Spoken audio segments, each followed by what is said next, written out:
remember what those first libraries that we made, how was that process?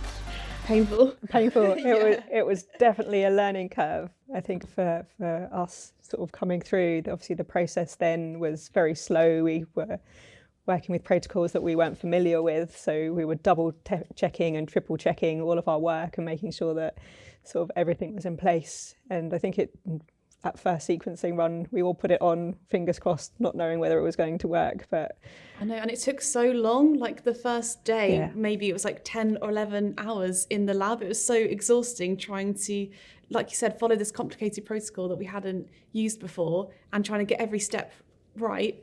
It took ages. And I think in the beginning, we were just doing 24 samples, like maybe even a week. We were doing one run a week at the time because it would take us ages to handpick all the positives out of the hospital extraction plates. So there wouldn't be a whole collection of positive samples. There'd be a mixture, and we'd have to go through and take out multiple stacks of elution plates and then hand select each individual positive.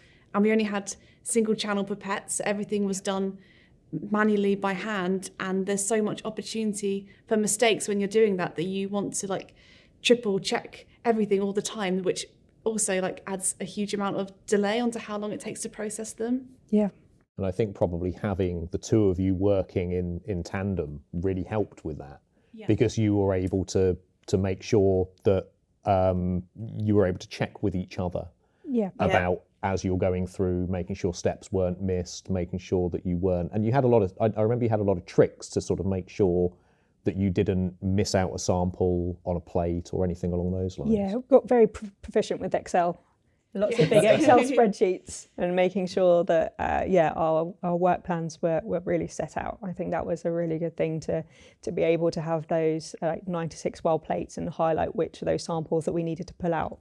Mm-hmm. And sort of running through and making sure that we knew from whereabouts in 196 well plate it was going to whereabouts in the next set of samples it was going to, and being able to tick those off as we went along.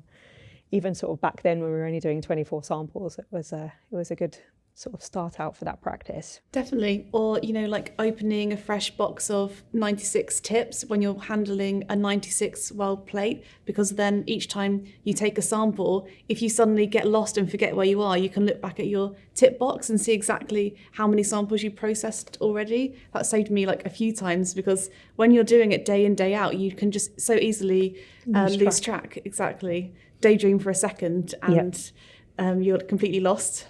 Yeah, and obviously back in those days, again, like you were saying, using single channel pipettes to do full on 96 well plates, it is definitely a challenge. Yes. So moving across to using a multi-channel is definitely needed for when we scaled up. Yeah. Yeah, absolutely.